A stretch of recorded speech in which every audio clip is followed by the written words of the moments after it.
আমাদের দেশত্ববোধটাকে আমাদেরকে সম্মান করতেই হয়।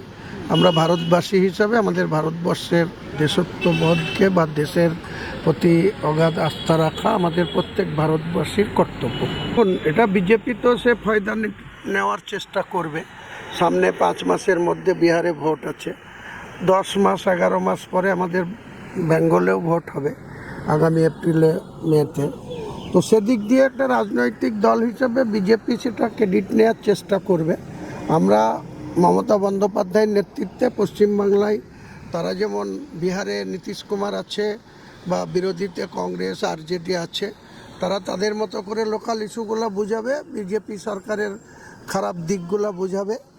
তারা দেশের ব্যাপার এইটাকে সামনে রেখে তারা অ্যাডভান্টেজ নিতে চাইবে, কিন্তু আমাদেরকেও আমাদের মতো করে মানুষকে বোঝাতে হবে যে দেশের স্বার্থের ক্ষেত্রে ভারতবর্ষের মোদী সরকার যে ডিফেন্স যে সিদ্ধান্ত নিয়েছে সেটা যেমন আমরা সমর্থন করি, বাকি লোকাল অনেক ইস্যু আছে যেগুলো রাজনৈতিকভাবে মানুষের কাছে গ্রহণযোগ্যতা থাকবে, সেখানে বিজেপিকে আমরা পরাস্ত করব। বাংলা হান্টের আরো খবর দেখতে নজর রাখুন। বাংলা খবর মানেই বাংলা হান্ট।